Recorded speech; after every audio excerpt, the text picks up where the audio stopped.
Hallelujah.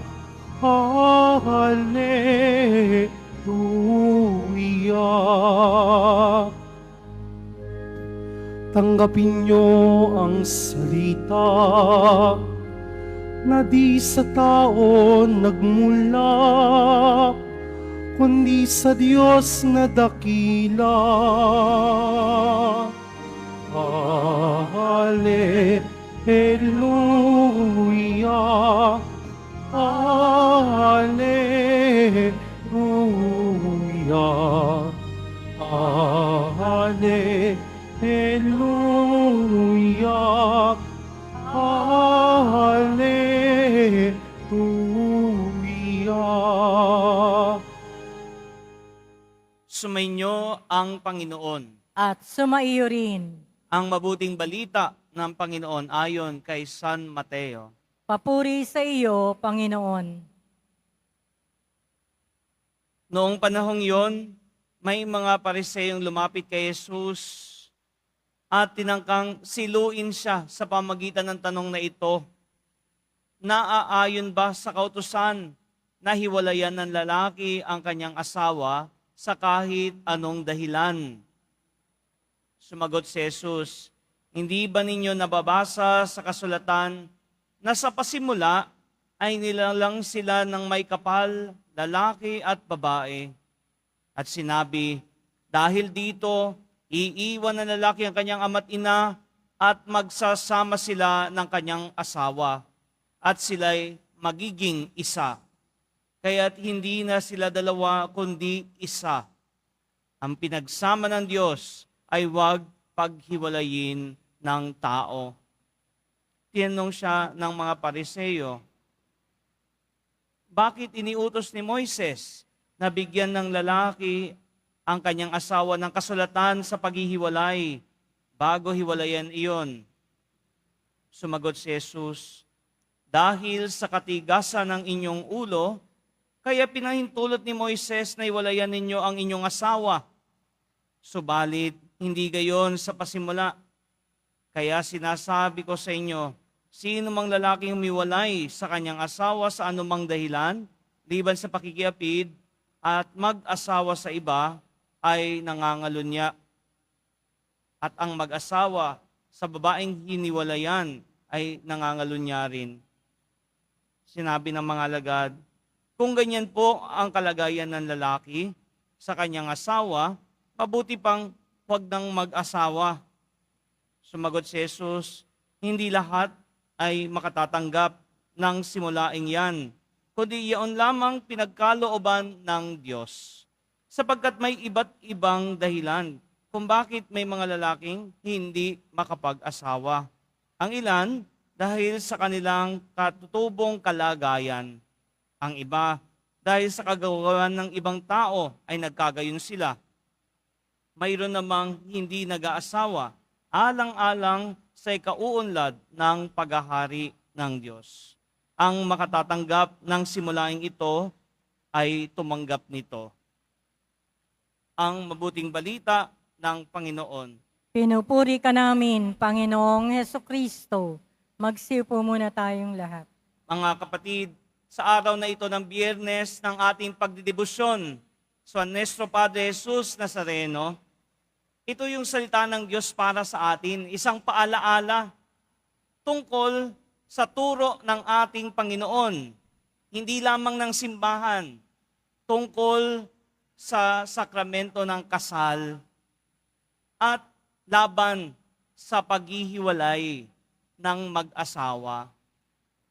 Bakit ba ito ang itinuturo ng Panginoon? Ang sabi ni Jesus, sa katunayan, yung mga Hudyo, pinapayagan ng divorce.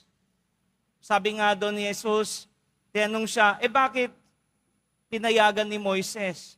Sabi doon, dahil sa katigasan ng kanilang mga puso, dahil ang hirap nilang matuto mula kay Moises. Subalit ang Panginoong Jesus, sabi niya, hindi dapat paghiwalayin ang pinag-isa ng Diyos. Kaya nga yung kasal, mga kapatid, yung sakramento ng kasal hindi lamang siya isang seremonya. Madalas kasi pag yung sakramento ng kasal, hindi po ba? Yung kasal, ilang oras lang yan. Baka nga ilang minuto lang. Siguro 30 minutes. Mas matagal pa yung picture taking. Ang tagal-tagal magpapakuha ng litrato. Tapos, pagkatapos nun, ngayon nga nauuso pa, meron pa mga mga seremonya. Kukuhanan ng litrato, may album pa. Ang dami-daming ginagawa. Samantalang yung kasal, 30 minutes lang yan minsan. Sandali lang, tapos na. Ngunit, yun ang pinakasentro na pagdiriwang. Kaya nga, minsan pati nga yung magiging reception, yung mga seremonya pagkatapos ng kasal, ang dami-dami. Kaya tuloy nakakalimutan na ang pinakamahalaga, ang pinakaugat nung pagdiriwang na yon ay yung sakramento, ang pagharap nung magnobya sa harapan ng dambana ng Panginoon upang ipangako ang habang buhay na pagsasama bilang mag-asawa. At yun ang kahulugan mismo ng sakramento. Sa katunayan, ito'y dapat nanggagaling sa kusang loob na pagbibigay ng sarili, sapagkat sinasalamin nun yung kusaring pagbibigay ni Jesus ng kanyang buhay para sa ating lahat.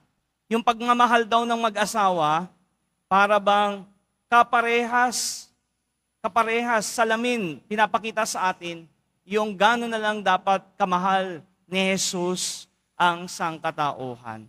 Kaya nga, tulad rin ni Jesus na hindi kailanman hihiwalayan, hindi kailanman iiwanan ang kanyang minamahal, tayong lahat, ang bawat isa, kahit gaano tayong nagkasala, katulad nung talinhaga sa unang pagbasa.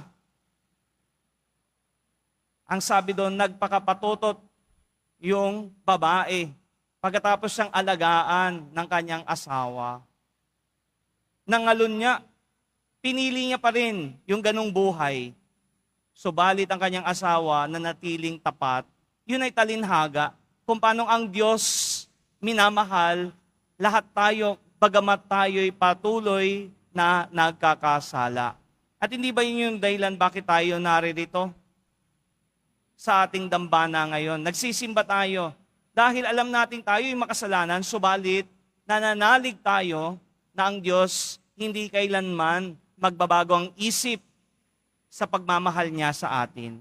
At yan yung sinasalamin na pagmamahal din ng sakramento ng kasal. Kaya nga para sa simbahan at turo ng ating Panginoong Hesus, hindi kailanman nabubuwag ang bisa ng sakramento ng kasal. Hindi pinaghihiwalay. Alam ko pong napakahirap sigurong isipin nun. At sa katunayan, maging yung mga alagad ni Jesus, ang sabi nga nung isa niyang alagad, sabi, kung ganyan po, hindi na lang sana mag-asawa. Ang hirap naman masyado. Sabi niyo, halimbawa si Father wala namang asawa. Pero, katulad din ng pag-aasawa, pati ang mga kaparian, mayroon kaming tungkulin naman sa simbahan. Nakatali din yung aming mga puso't kalooban sa aming pagdilingkod sa sambayanan ng Diyos. At yan din, hindi basta-basta inaatrasan yan. Subalit, paano yung mga tao na nasa mahirap na kalagayan? Di ba yan yung laging tinatanong? Paano kung inaabuso yung asawa? Paano kung matagal nang hiwalay? Ang turo naman rin ng simbahan dito, hindi naman yung paghihiwalay ang problema, kundi yung panibagong kasal. Yan yung hindi pinapayagan. Kaya nga, kapag nasa irregular na pagsasama, kung may abuso na nangyayari, naghihiwalay naman talaga. At maging kahit sa ating batas, legal yan. Pinapayagan ng paghihiwalay. Subalit ang hindi pinapahintulutan, ang laban sa turo ng ating Panginoon ay yung muling pag-aasawa. Dahil yun yung responsibilidad na inaako ng bawat isa na nagsasama sa bisa ng sakramento ng kasal. Yun yung unang dahilan, sapagkat sinasalamin nito ang pag-ibig ng Diyos sa sangkatauhan. Ngunit, may mahalaga ring ikalawa na madalas nakakalimutan natin pag pinag-uusapan yung tungkol sa paghihiwalay, yung divorce. Ito ay tungkol sa pamilya. Dahil sa likod ng bawat mag-asawa ay ang pamilya. At ang pamilya binubuo hindi lamang nung mag-asawa, kundi maging ng kanilang mga anak. May tungkulin ang mag-asawa sa kanilang anak. Tungkulin na bigyan sila unang-una ng patotoo kung paanong nagmamahalan ang kanilang mga magulang. Maraming mga kabataan ngayon, medyo nahirapan sila sa paglaki nila. Bakit? Kasi hiwalay ang magulang.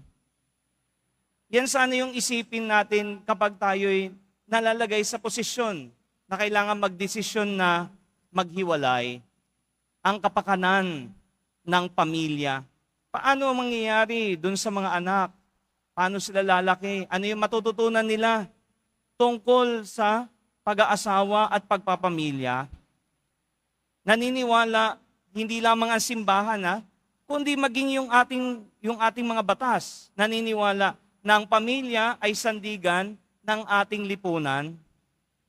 Kung ating hahayaan na yung pamilya ay mabuwag dahil lamang sa mga problema ng pag-aasawa, problema ng mga magnobya, hindi natin maiingatan yung kapakanan ng bawat pamilya. Kaya nga mga kapatid, sinasabi rin dito na ang pag-aasawa hindi lamang patungkol sa lalaki at sa babae na nagsasama sa sakramento ng kasal, kundi higit sa lahat, ito'y bahagi dapat ng plano ng Panginoong Diyos. Kaya nga sabi nung alagad, kung ganyan hindi na mag-asawa, sabi ni Jesus, iba-iba ang pinagkaloob sa bawat isa. Yung iba, hindi nag-aasawa. Yung iba, binibigyan ng pagpapamilya. At sasabihin ko sa inyo, bagamat ako, sabihin ninyo, mas mahirap yung walang asawa. Sa katunayan ako, sa palagay ko, mas mahirap ang buhay ng nagpapamilya. Dahil kayo ang dapat magpalaki sa inyong anak. Kayo dapat mag-alaga noong bisa ng sakramento ng kasal na siyang buklod ng pagmamahal ng bawat pamilya.